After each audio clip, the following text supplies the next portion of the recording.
Hello,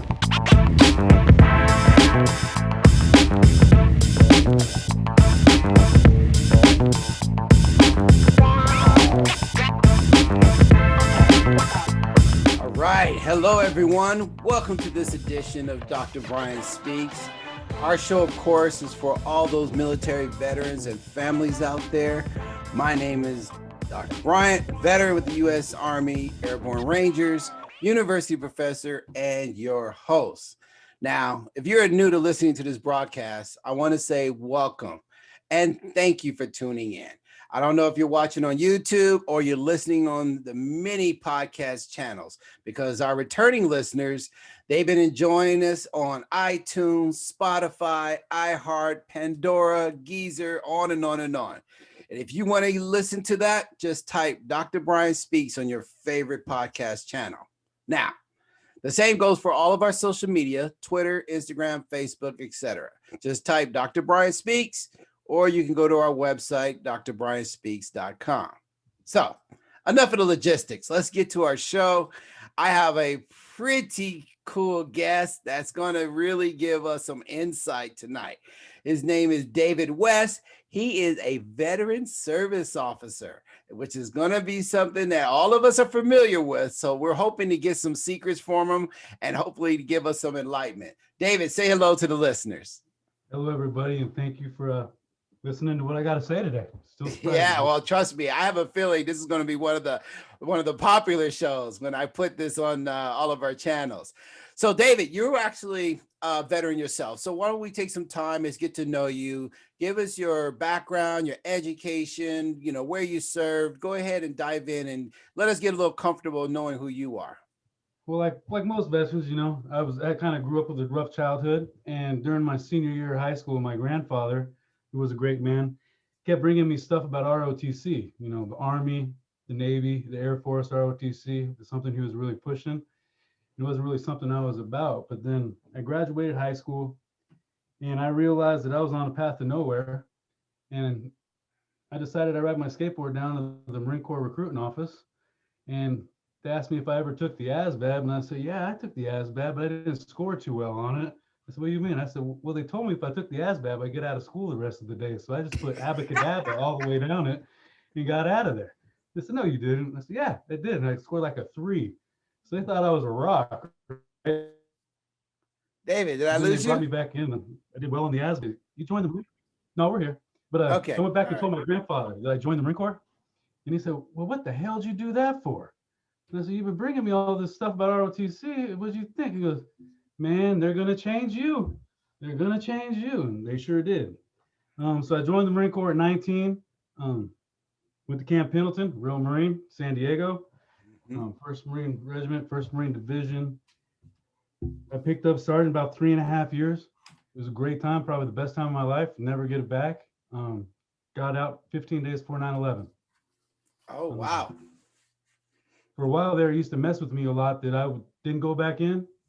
But then I realized that my job is to take care of them here outside. Yeah, so that's what I did. I got to go and join the Marine Corps at 19, got out when I was 24.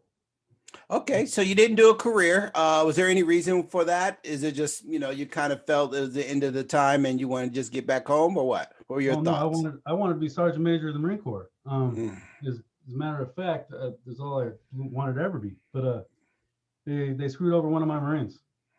They wrote my Marines on charges that he didn't deserve, and the gunny that actually charged him never showed up the day of his court-martial. The charges were dismissed. In the meantime, this Marine, his wife left him and everything else because he had to stay past his EAS. And I remember asking the chain of command, what's going to happen to Gunny? And they said, nothing. That takes a congressional thing. Like, you might, what? And I said, he's always going to hate the Marine Corps. And they said, yeah. And I was like, I'm done. I'm done. Yeah. What I'm about. And I got out and I got out a little too quick. I got out and I moved to Las Vegas when I got out, and I started work on a Monday. And I was a regimental tech chief for 1st Marine Regiment, 1st Marine Division at that time. A lot of responsibility. And I got out and I remember my first day, I did all the paperwork and I went to go use the copy machine.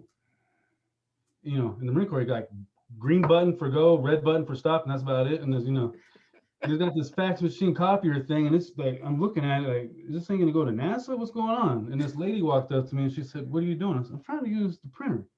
And she said, oh, you're too new. You can't touch it. And I remember I went and sat at my desk, and I just sat there and I thought, Wow. what am I doing? What did I do? What did I do? And that was like the first day. And from there, it went to me having a hard time. Just like the rest of the vets when we get out, sometimes the problems that made you join are waiting for you when you get out. And, I had a rough upbringing, played in the streets a little bit, and come to find out being in Las Vegas, playing in the streets can be lots of fun for a 24-year-old. Right. So I did that for about a year and a half, saw the worst parts saw some of the best, saw some pretty cool stuff too, but also saw some of the worst stuff that could happen. And, I started going pretty bad. And I remember looking in the mirror and I said, this is what I did all this for. I did not do this for this. And I made a decision to move home. Except for that time, my family really wouldn't help me out much. So I spent the next year and a half sleeping in my car or on people's couches, my clothes in the trunk, because I was too embarrassed to let people see what I was doing, tools in the back seat. Started off working as a laborer, making $8 an hour. By 2007, I was a project manager, making bids on houses, running 4 crews at a time. And then the recession hit. You know what I mean? Yeah. Mm. That's tough. It's interesting because as a VSO, as a veteran, we go into these offices and you sit across the desk and you have this betrayal that this person is the epitome of what veterans are like because they're there. They're now helping you. And I find it very interesting that you've had similar stories as all of us. Even myself, I was homeless for a period of time too. So to hear that, and in fact, even I had the same reason why I got out. I had a little bit of a bitterness in my perspective about the Army, and I, again, just like you, I kind of wish I had stayed in. If I had known what I know now, I would not have left, and I would have just sucked it up and stayed in as well for 20-some years. But you don't really know what to expect on the other side, and then so it is what it is. So I'm really grateful for you to share that because I think a lot of our audience members need to understand that although you have a responsibility as a VSO, you're still a person. You're still a veteran who struggled. And if anything, that only contributes to your ability to provide the service that you do as a VSO. So that's amazing. I think it just gives you the more qualities and complements you in your skill sets. But, you talked about, the ups and downs and you were homeless. Give us some perspective of how you were able to recover, because that's important too, because we got vets out there right now who are still struggling. And I think we need to give them some inspiration and give them a vision that what they need to do to, overcome. And obviously you were able to do that. So give us a little bit of insight on how you got from one place to the other. Well, in 2007, when the recession started coming, I was single, no wife, no kids. You know what I mean? I really didn't think anything was possible for me. I was just struggling. And I looked at all my guys on my crew, the crew started going down. Next time building houses, wheeling hammer again. And I'm looking at everybody and I'm like, these guys are all struggling and they're trying to feed their kids. And I was like, I knew it was coming. I was like, if I'm going to struggle, I'm going to get my ass back in school. So I decided to go to school, Sierra College up here in Northern California. Yeah, know it well. Yeah, in Roseville. Yes. So I was a sergeant in the Marine Corps, and when you're a sergeant in the Marine Corps, you don't want, you see one of your Marines smiling, you're like, oh, hell no. Hell no. We go out there and get them all riled up, come back and, oh yeah, they're all pissed off. Now we're going to get a lot of work done today.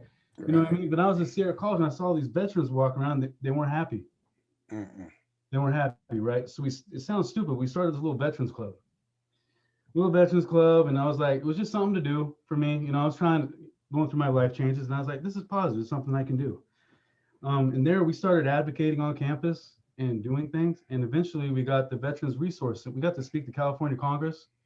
We got under No Veteran Left Behind. Out here in California, have this thing called No Veteran Left Behind. Yeah. So I got to sit there and tell California State Congress, your plan is no veteran left behind, but it's only focusing on 4-year colleges. So already you're leaving veterans behind because 80% of us started off at junior college. Exactly. Right? So they heard us, they spoke, and Sierra College was able to implement the Veterans Resource Center that they still have today. It's filled with veterans work studies where veterans can go and get tutored by veterans in a place that's best for us to work. And it's now the model that's being brought on by a lot of colleges in California, and I'm sure it's spreading, right? Yes. Well, that opportunity led me to meet a person, his name was Charlie Brown. He ran for 5th Congressional District in California in 2008, 2007, 2008. I was a paid member on his staff, which is hard to do. It was only $8 an hour, but I was one of only 4 people getting paid. Right? I was his Veterans Outreach Coordinator.